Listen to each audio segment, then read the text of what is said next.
আজকের ভিডিওতে আমরা দেখব হেমাচুরিয়ার ট্রিটমেন্ট। অর্থাৎ কি হেমাচুরিয়াটা হচ্ছে যে ব্লাড ইন দ্য ইউরিন, অর্থাৎ যে পেচ্ছাবের সাথে সাথে রক্ত বেরিয়ে আসে। অনেক পেশেন্টের শুনবে বা অনেক কারো শুনবে যে পেচ্ছাবের সাথে রক্ত বেরিয়ে এসছে, মানে ইউরিন করার সময় রক্ত আগে বেরিয়ে এসছে বা ইউরিনের সাথে সাথে রক্ত মিশিয়ে আসে, সেটাকে মেডিকেল টার্মে হেমাচুরিয়া বলে। তারই ট্রিটমেন্ট দেখবো, তার সাথে সাথে এটাও দেখবো যেটা কেন হয়, ঠিক আছে, এর লক্ষণ কি আছে, প্রপার ট্রিটমেন্ট কি হবে, সমস্ত কোনো কিছু আলোচনা করব। তাই ভিডিওটা আপনারা শেষ পর্যন্ত দেখুন। আপনারা দেখছেন বং ফার্মা, আমি ফার্মাসিস্ট ফিরোজ আলম। চলো শুরু করি। প্রথমে আমরা দেখব যে হোয়াট ইজ হেমাচুরিয়া। হেমাচুরিয়া জিনিসটা কি অ্যাকচুয়ালি? হেমাচুরিয়া জিনিসটা আমি বলে দিলাম। Haematuria means there is blood in your urine, মানে কি আমাদের মানে ইউরিনে অর্থাৎ পেচ্ছাবে যদি ব্লাড অর্থাৎ রক্ত প্রেজেন্ট থাকে, মানে রক্ত চলে আসে, তাহলে সেটাকে বলে হেমাচুরিয়া। হেমাচুরিয়া হয় দু ধরনের, ঠিক আছে। The two types of haematuria. Haematuria হয় দু ধরনের, একটা হচ্ছে কি গ্রোস হেমাচুরিয়া আর একটা হচ্ছে মাইক্রোস্কোপিক হেমাচুরিয়া। গ্রোস হেমাচুরিয়াটা কি? When you can see the blood in your urine, যখন আমরা কি ডাইরেক্ট নিজের চোখে খালি চোখে ইউরিন দেখতে পাবো, ইউরিনের মধ্যে রক্ত দেখতে পারবো, ঠিক আছে, মানে পেচ্ছাবের মধ্যে রক্তটা দেখতে পাবো, সেটা হচ্ছে কি গ্রস হেমাচুরিয়া। আর মাইক্রোস্কোপিক হেমাচুরিয়াটা কি? when you cannot see the blood in your urine but it can be seen under a microscope or is found using a urine test called urinalysis, ঠিক আছে। মানে কি মাইক্রোস্কোপি হিমাচুরিয়াটা কি, আমাদের যে ইউরিন আছে সেটা আমরা ইউরিনে রক্তটা খালি চোখে দেখতে পাবো না, ঠিক আছে। অনলি ফর আমরা কি মাইক্রোস্কোপের সাহায্যে, ঠিক আছে, দূরবীক্ষণ যন্ত্রের সাহায্যে বা একটা টেস্ট করা হয় ইউরিন অ্যানালাইসিস, ঠিক আছে, মানে ইউরিন অ্যানালিসিস, এইটার মাধ্যমে আমরা কি দেখতে পাবো। এখানে যদি তোমরা ছবিটাতে দেখতে পাও, গ্রস যে হেমাচুরিয়াটা আছে এখানে কি দেখতে পাচ্ছ, ডাইরেক্ট ইউরিনের কালারটা কি হয়ে গেছে, লাল হয়ে গেছে, মানে ডাইরেক্ট রক্ত প্রেজেন্ট আছে, আমরা নিজের চোখেই দেখতে পাচ্ছি। বাট এখানে যেটা আছে এটা হলুদ হয়ে আছে, ঠিক আছে, অ্যাম্বার্ড ইয়েলো কালার হয়ে আছে। এই কালারে কি আমরা ডাইরেক্ট দেখতে পাচ্ছি না খালি চোখে, এখানে কি আমরা মাইক্রোস্কোপের দ্বারা দেখতে পাবো, মানে ল্যাবে টেস্ট করার পরে বা ইউরিন পরীক্ষা করলে আমরা বুঝতে পারবো। ইউরিনের টেস্ট করলে তখন আমরা বুঝতে পারবো যে এই ইউরিনে মানে অর্থাৎ পেচ্ছাবে রক্ত প্রেজেন্ট আছে। মানে হেমাচুরিয়াটা হচ্ছে কি পেচ্ছাবের মধ্যে রক্ত থাকা, রক্ত চলে আসা সেটা। এবং সেই হেমাচুরিয়াটা দু ধরনের, একটা হচ্ছে গ্রস হেমাচুরিয়া আর একটা হচ্ছে মাইক্রোস্কোপিক হেমাচুরিয়া। গ্রস হেমাচুরিয়া কি, যেটা আমরা খালি চোখে দেখতে পাবো যে পেচ্ছাবের মধ্যে রক্ত আছে। আর মাইক্রোস্কোপিকটা যে খালি চোখে দেখতে পাবো না, সোনলি ফর কি আমরা মাইক্রোস্কোপের সাহায্যে বা ইউরিন টেস্ট করলেই বুঝতে পারবো।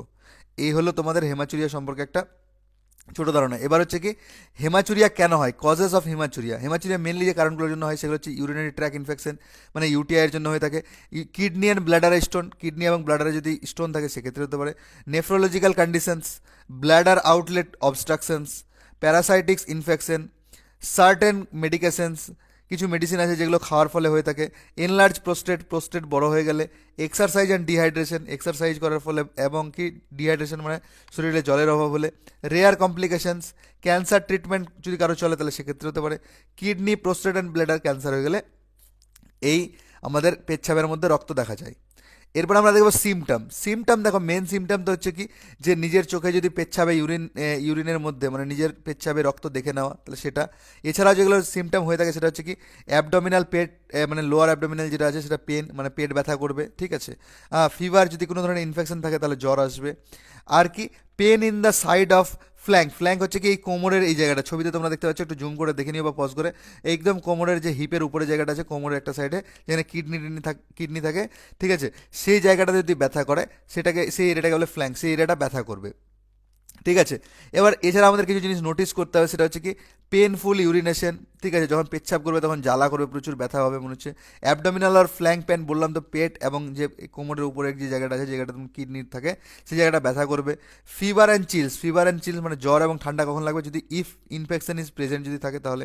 আর্জেন্সি আর ইনক্রিজড ফ্রিকোয়েন্সি অফ ইউরিনেশন, মানে কি যে হঠাৎ করে পেচ্ছাপ পেয়ে যাওয়া, আর্জেন্টলি পেচ্ছাপ পেয়ে গেছে, ঠিক আছে। এবং কি ইউরিনের যে ফ্রিকোয়েন্সিটা হয়, আমরা নর্মাল মানুষ কি এখন পেচ্ছাপ করলাম তারপরে 3-4 ঘন্টা পরে বা 5 ঘন্টা পরে পেচ্ছাপ করি, সেটা না, একদম ফ্রিকোয়েন্টলি হতে থাকবে। তার যে পেচ্ছাপ করার এটা আছে ডুরেশনটা, সেটা বেড়ে যাবে। ডুরেশনটা বেড়ে যাবে মানে কি ডুরেশনটা শর্ট হয়ে যাবে, কমে যাবে, ঠিক আছে। ডার্ক পিঙ্ক আর রেড ইউরিন হয়ে যাবে, ঠিক আছে, যে আমরা চোখে দেখতে পাবো, ঠিক আছে, ইন্ডিকেট করবে যে ব্লাড আছে। কিন্তু তবে আমাদের ইউরিনের কালার মানে কালার দেখতে হবে, ঠিক আছে। কালার হচ্ছে কি মেনলি আমাদের পেল পেল ইয়েলো কালারের পেচ্ছাপ হয়ে থাকে, ঠিক আছে, মানে এটা নর্মাল কালার। একটু ইয়েলো হলে কোনো কিছু ধরনের ইনফেকশন বা জন্ডিস ফন্ডিস হলে হতে পারে, বা কোনো ধরনের অ্যান্টি টিউবারকুলোসিস ড্রাগ খেলেও এটা হয়ে থাকে। রিফাম্পিসিনের যেরকম সাইড ইফেক্ট হচ্ছে কি হলুদ পেচ্ছাপ হলুদ হয়ে যাওয়া। কিন্তু আমাদের মাথায় রাখতে হবে অ্যাম্বার কালার যদি হয়ে যায় বা রেড হয়ে গেছে, তাহলে এই দুটো কালার নোটিস করলে হবে, বুঝতে পারবো আমরা, ঠিক আছে। এই যে মাইক্রোস্কোপিকে দেখতে পাচ্ছ, মাইক্রোস্কোপের কালারটা কি এরকম ইয়েলো বা অ্যাম্বার হয়ে থাকবে, ঠিক আছে। আর গ্রস যেটা আমরা খালি চোখে দেখতে পাবো সেটা রেড হয়ে যাবে। তো এই দুটো আমাদের কালারটা একটু পেচ্ছাপের পেশেন্টের মনে রাখতে হবে। এরপরে আমাদের কি আছে, ট্রিটমেন্ট দেখবো। তো ট্রিটমেন্টে আমাদের যদি প্রচুর পরিমাণে ব্লিডিং হয়, ঠিক আছে, যদি প্রচুর পরিমাণে ব্লিডিং হয় তাহলে কি একটা ইঞ্জেকশন আছে, ইঞ্জেকশন ট্রানজামিক অ্যাসিড, যার পপুলার ব্র্যান্ড নেম হচ্ছে কি পজ নামে পাওয়া যায়, ঠিক আছে, 500 mg পাওয়া যায়। হ্যাঁ, সেটা কি স্টেট লাগাতে পারো, আইএম স্টেট লাগিয়ে দিতে পারো, বা আইভিও লাগাতে পারো, ঠিক আছে, নিজেদের সুবিধা মতো। বা এটার অল্টারনেটিভ হিসাবে, ঠিক আছে, ইঞ্জেকশন ইথামসাইলেট 250 mg বা 500 mg-তে পাওয়া যায়, ঠিক আছে। এথিসিল হচ্ছে পপুলার ব্র্যান্ড নেম, বা একলট নামেও আসে, এটাও স্টেট স্টেট মানে হচ্ছে তৎক্ষণাৎ। আইএম বা আইভি লাগাতে পারো তোমাদের সুবিধা মতো, ঠিক আছে, এই যে লেখা আছে আইএম বা আইভি, দুটোর মধ্যে যে কোনো একটা। যদি প্রচুর ব্লিডিং হয় তাহলে এই ইঞ্জেকশন ইঞ্জেক্টেবল ফর্মে আসবে, মানে কি ট্রানজামিক অ্যাসিড অথবা ইথামসাইলেট, মানে কি পজ ইঞ্জেকশনটা বা এথিসিল, মানে যে কোনো একটা। এরপরে হচ্ছে কি যদি কম মানে ব্লিডিং হয় বা পেশেন্টকে এরপরে যেটা খেতে হবে সেটা হচ্ছে কি ট্যাবলেট ফর্মে চলে আসবে, ঠিক আছে। আর ইঞ্জেকশনের দরকার নেই। ইঞ্জেকশনটা কি বললাম, যদি খুব এমার্জেন্সি কন্ডিশন থাকে, প্রচুর পরিমাণে ব্লিডিং হয় তাহলে, আর নাহলে যদি নর্মাল হয় তাহলে হচ্ছে কি ব্লিডিংকে কন্ট্রোল করার জন্য আমাদেরকে ট্রানজামিক অ্যাসিডের ট্যাবলেট পাওয়া যায় বা ইথামসালাইডের ট্যাবলেট পাওয়া যায়, ঠিক আছে। ট্রানজামিক অ্যাসিড 500 mg, সেটা যদি পপুলার ব্র্যান্ড নেম কি পজ 500 নামে পেয়ে যাবে, ট্র্যাপিক নামে পেয়ে যাবে, ঠিক আছে, জেমিক 500 বা টেক্সাকাইড নামে পেয়ে যাবে। এটা হচ্ছে কি বিডি দিয়ে দিতে পারো, বিডি মানে হচ্ছে দিনে 2 বার, আর টিডিএস মানে হচ্ছে কি দিনে 3 বার, ঠিক আছে। বিডি যদি খুব মানে এমনি নর্মালি বিডি দিতে পারো, মানে দিনে 2 বার সকাল সন্ধ্যা, অথবা কি যদি খুব প্রয়োজন মনে হয় তাহলে টিডিএস দেবে, টিডিএস মানে হচ্ছে দিনে 3 বার করে। আর এটা এগুলো খাওয়ার পরে রেকমেন্ড করা হয়, ঠিক আছে। হ্যাঁ, এই খাওয়ার পরে, পিসি মিনস হচ্ছে খাওয়ার পরে, ঠিক আছে। এর অল্টারনেটিভ হিসাবে আবার যেটা বললাম ইথাম সাইলেট ট্যাবলেটটা পেবে, ঠিক আছে, ইথাম সাইলেট, ঠিক আছে। ইথাম সাইলেটটাকে ওই বললাম একলট নামে আসে বা এথিসিল নামে আসে। সেটাও যদি ট্রানজামিক অ্যাসিড না থাকে তাহলে ট্রানজামিক অ্যাসিডের অল্টারনেটিভ হিসাবে ইথাম সাইলেট ইউজ করতে পারেন, ঠিক আছে। আর যেটা বলে দিই, অনেক সময় কী করবে, ট্রানজামিক অ্যাসিড 250 mg প্লাস ইথাম সাইলেটও যুক্ত হয়ে আছে, তাহলে দুটো ড্রাগ যুক্ত হয়ে আসলেও সেটাও দিতে পারেন আপনারা। এরপর হচ্ছে একটা অ্যান্টিবায়োটিক আমাদের রেকমেন্ড করতে হবে, সেই অ্যান্টিবায়োটিকটা হচ্ছে কি নরফ্লক্সাসিন, ঠিক আছে। নরফ্লক্সাসিন 400 mg যে ট্যাবলেটটা পাওয়া যায়, ঠিক আছে, এটা নরফ্লক্স 400 নামে আসে। এতে দেখবে ল্যাকটিক অ্যাসিড বেসিলাস আছে, ল্যাকটিক অ্যাসিড বেসিলাস আসলে কোনো ব্যাপার না, এটা প্রোবায়োটিক, ঠিক আছে। তো এটা নিয়ে কোনো টেনশনের ব্যাপার নাই, এটা উল্টা আরও নরফ্লক্সাসিনের কাজ করার ক্ষমতাকে বাড়ায়, ঠিক আছে। তো নরফ্লক্স 400 নামে আসে এই ট্যাবলেটটা কি, বা নরফ্লোক্যাম 400, বা চাইলে আপনারা জেনেরিকও ব্যবহার করতে পারেন বা যে কোনো ব্র্যান্ডের করতে পারেন, শুধু দেখে নেন কম্পোজিশনে নরফ্লোক্সাসিন 400 আছে কিনা, ঠিক আছে। এটা দেওয়া হয় কি বিডি পিসি মানে হচ্ছে দিনে 2 বার করে, আর পিসি মানে হচ্ছে কি খাওয়ার পরে, এবং 5 থেকে 7 দিনের জন্য রেকমেন্ড করা হয়। এবার যদি নরফ্লোক্সাসিন হচ্ছে কি ফ্লোরোকুইনন্স গ্রুপের অ্যান্টিবায়োটিক, এটা যদি না থাকে, এটা সব থেকে ভালো রেজাল্ট দেয় এখানে হিমাচুরিয়াতে।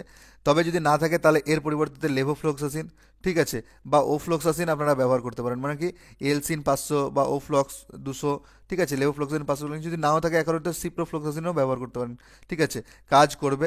এদের অল্টারনেটিভ বললাম যে কোনো একটা, নরফ্লোক্সাসিন, লেভোফ্লোক্সাসিন, ওফ্লোক্সাসিন বা সিপ্রোফ্লোক্সাসিন, যে কোনো একটা। তবে নরফ্লোক্সাসিন বেটার রেজাল্ট দেয়, তাহলে নরফ্লোক্সাসিনকে রেকমেন্ড করবেন। এরপরে যদি পেশেন্টের বলে যে স্টোমাক পেন করছে, পেট ব্যথা করছে, বা কোমরের যে উপরে জায়গাটা বললাম ফ্ল্যাঙ্ক এরিয়াটা সেটা ব্যথা করছে, তাহলে সেক্ষেত্রে যে মেডিসিনটা রেকমেন্ড করা হয় এখানে, এটা হচ্ছে ডোট্রাভেরিন 80 mg প্লাস মেফেনেমিক অ্যাসিড 250 mg কম্পোজিশনে যে ট্যাবলেটটা পাওয়া যায়, পপুলার ব্র্যান্ড কি ড্রটিন এম বা ড্রটিকাইন এম নামে পাওয়া যায়। সেই ট্যাবলেটটা বিডিপিসি রেকমেন্ড করবে, ঠিক আছে, বিডিপি নিয়ে 2 বার, পিসি মানে হচ্ছে কি খাওয়ার পরে, অথবা কি এসওএস রেকমেন্ড করা হয় যখন ব্যথা করবে তখন, ঠিক আছে, অনেক ডক্টর এসওএস রেকমেন্ড করে। আর এটা যদি ট্যাবলেট না থাকে তো অল্টারনেটিভ হিসাবে থাকে এখানে ডোট্রাভেরিনটা দেখতে পাচ্ছেন, অ্যান্টি স্পাসমোটিক গ্রুপের ড্রাগ, মানে পেট ব্যথার ড্রাগ, আর মেফেনেমিক হচ্ছে এনএসআইডি ক্লাসের ড্রাগ, মানে ব্যথার ড্রাগ। তো এটার অল্টারনেটিভ হিসাবে কি ডোট্রাভেরিন 80 mg, ঠিক আছে, প্লাস অ্যাসিক্লোফেনিক 100 mg কম্পোজিশনে যে ট্যাবলেটটা পাওয়া যায়, যেটা পপুলার মানে কি জিরোডল ইস্পাস আর হাইফেনিক ইস্পাস, ঠিক আছে, অথবা হাইফেনিক ইস্পাস নামে পাওয়া যায়, পপুলার ব্র্যান্ড নেম বললাম, ঠিক আছে। এই ট্যাবলেটটা কি বিডি রেকমেন্ড করা হয়, বিডি মানে হচ্ছে দিনে 2 বার, আর পিসি মানে হচ্ছে কি খাওয়ার পরে। এই ট্যাবলেটটাও দেখতে পাচ্ছেন ডোট্রাভেরিন অ্যান্টি স্পাসমোটিক ড্রাগ আছে, এবং কি এনএসআইডি অ্যাসিক্লোফেনিকটা কি এনএসআইডি গ্রুপের ড্রাগ আছে। তো এই ট্যাবলেটগুলো কি ব্যথার জন্য যদি বলে পেশেন্ট যে না আমার পেট ব্যথা করছে, ফ্ল্যাঙ্ক এরিয়াটা ব্যথা করছে, তাহলে সেক্ষেত্রে এই দুটো মেডিসিনের মধ্যে যে কোনো একটা হয়, ড্রোটিন এম না হলে জিরোডল ইস্পাস, যেটা আপনাদের আছে সুবিধা মতো। বা যদি না থাকে তাহলে সে প্লেন ডোট্রাভেরিন, যদি না থাকে তো অ্যাসিক্লোফেনিক প্যারাসিটামল, কিছু না কিছু দিয়ে পেনটা আপনারা কন্ট্রোল করতে পারেন। তবে এই ড্রাগগুলো বেশি বেটার রেজাল্ট দেখায়। এরপরে আমাদের পেশেন্টকে একটা অ্যালকালাইজার অ্যাড করতে হবে। এখানে ইউরিন অ্যালকালাইজার যেটা অ্যাড করেছে সেটা হচ্ছে কি সোডিয়াম হাইড্রোজেন সিট্রেট বলে যেটা পাওয়া যায়, ঠিক আছে, যেটা পপুলার ব্র্যান্ড নেম অ্যালকাসল নামে আসে, ইউরিডল নামে আসে, সিট্রালকা নামে আসে, বা অ্যালকাসিপ নামে পাওয়া যায়, বা বিভিন্ন আরও ব্র্যান্ড নামে পাওয়া যায়, ঠিক আছে। জেনারিকে অনেক ভালো ভালো পাওয়া যায়, আপনারা নিজেদের সুবিধা মতো ইউজ করবেন। এটাকে 10 ml করে, ঠিক আছে, 10 ml করে টিডিএস মানে হচ্ছে দিনে দুবার করে। অনেক ডক্টর আবার বিডিও দেওয়া হয়, ঠিক আছে, খুব একটা প্রবলেম না হয় তো বিডি মানে দিনে দুবার করে জলের সাথে মিশিয়ে খেতে হয়, ঠিক আছে। এটা সর্বদাই জলের সাথে মিশিয়ে খেতে বলবে, ঠিক আছে। 1 গ্লাস জলের সাথে 10 ml দিয়ে ঘুলে দিনে 3 বার করে খাবে। এই ছিল তোমার। আর একটা আমাদের অবশ্যই কী করতে হবে, অ্যাড করতে হবে পিপিআই, ঠিক আছে। পিপিআই এখানে আপনারা যে কোনো কিছু অ্যাড করতে পারেন। আমি অ্যাড করেছি domperidone 30 mg plus pantoprazole 40 mg। এটা পপুলার ব্র্যান্ড নেম কি প্যান্টোডেক DSR, Pantocid DSR, pan D, ঠিক আছে, প্যান্টপ ডিএসআর। অথবা কি domperidone 30 mg plus rabeprazole 40 mg, মানে কি র্যাবলেট D40, র্যাবনিক 40 ডিএসআর, বা রিকুল 40 ডি, এই যে আছে। বা চাইলে আপনারা কি ওমেপ্রাজল প্লাস ডম্পেরিডন, ইসেমাপ্রাজল ডম্পেরিডন, ঠিক আছে, নিজেদের সুবিধা মতো আপনারা ব্যবহার করতে পারেন। আর এটা খাওয়ার নিয়ে হচ্ছে কি বিবিএফ পড়তে হচ্ছে কি বিফোর ব্রেকফাস্ট, মানে হচ্ছে কি সকালবেলা খালি পেটে, ঠিক আছে। এটা আপনারা রেকমেন্ড করতে পারেন। বা প্লেন প্যান্টোপ্রাজল যদি না থাকে তাহলে র্যানিটিডিন ফেমোরিডিন নিজেদের সুবিধা মতো আপনারা রেকমেন্ড করতে পারেন। এরপরে যদি আমরা দেখি যে কোনো যদি পেশেন্ট হেমাচুরিয়া নিয়ে কোনো ইউরোলজিস্ট ডক্টরের কাছে যেতেন তাহলে কি ট্রিটমেন্ট লাগা থাকতো। তো ইনিশিয়ালি যে ফার্স্ট প্রেসক্রিপশনে যে মেডিসিনগুলো লাগা থাকতো, প্রথমত ব্লিডিং কন্ট্রোল করার জন্য ট্রানজামিক অ্যাসিড 500, এটা পজ 500 নামে আসে, সেটা কি বিডি বা টিডিএস, ঠিক আছে, দিনে 2 বার বা 3 বার খাওয়ার পরে রেকমেন্ড করা হতো। এরপর একটা অ্যান্টিবায়োটিক রেকমেন্ড করা হতো, সেটা হচ্ছে কি নরফ্লক্সাসিন 400 mg, ঠিক আছে। নরফ্লক্সাসিন 400 mg বিডি পিসি করে 5 থেকে 7 দিনের জন্য খেতে বলতো, ঠিক। এরপর হচ্ছে কি একটা পেট ব্যথার জন্য যেটাকে আমরা বললাম drotaverine 100 mg plus aceclofenac, drotaverine 80 mg plus aceclofenac 100 mg, যে ট্যাবলেটটা পাওয়া যায়, যেটা বললাম কি জিরোডল স্পাস বা পিডি, সেটা বিডিপিসি করে খাওয়া হতো দিনে 2 বার করে খাওয়ার পরে। একটা ইউরিন অ্যালকালাইজার লেখা থাকতো, সেটা হচ্ছে কি সোডিয়াম হাইড্রোজেন সিট্রেট, যেটা অ্যালকাসল নামে আসে, সেটা কি 10 ml করে দিনে 3 বার করে জলের সাথে মিশিয়ে, ঠিক আছে, 10 ml করে জলের সাথে মিশিয়ে দিনে 3 বার করে। আর এটা কি গ্যাসের ওষুধ লেখা থাকতো ডম্পেরিডন 30 mg এবং প্যান্টোপ্রাজল 40 mg, যেটা কি প্যান্ডি নামে আসে, সেটা কি বিবিএফ লেখা থাকতো, মানে বিফোর ব্রেকফাস্ট। হ্যাঁ, এই ট্রিটমেন্টটা কন্টিনিউ করা হতো 7 থেকে 10 দিনের জন্য, ঠিক আছে। এই 7 থেকে 10 দিন খাওয়ার পরে যদি পেশেন্টের ইমপ্রুভ না হয়, কোনো ধরনের যদি ভালোর দিকে না আসে, তাহলে ওই পেশেন্টকে সর্বদাই ইউরোলজিস্ট ডক্টরের কাছে রেফার করা হয়, রেফার করে দেওয়াটাই বেটার, ঠিক আছে।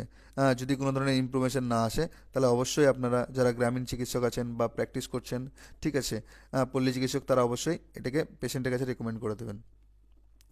এই ছিল হেমাচুরিয়া নিয়ে একটা সংক্ষিপ্ত ভিডিও, ঠিক আছে। আমি বারবার বলে থাকি আমার এই ভিডিওগুলো শুধুমাত্র ইনফরমেশন এবং নলেজ পারপাসের জন্য, মেডিকেল ফিল্ডের লোকদের জন্য, ঠিক আছে, nursing student, pharmacy student, paramedical student, ঠিক আছে, শুধুমাত্র মেডিকেল ফিল্ডের জন্যই এবং নলেজ এবং ইনফরমেশন পারপাসের জন্যই, ঠিক আছে। আমার এই ভিডিও থেকে কেউ কখনো সেলফ মেডিকেশন করতে যাবেন না, মানে কি নিজে থেকে ওষুধ নিতে যাবেন না, সর্বদাই ডক্টর এবং ফার্মাসিস্টের পরামর্শতে ওষুধ খাবেন।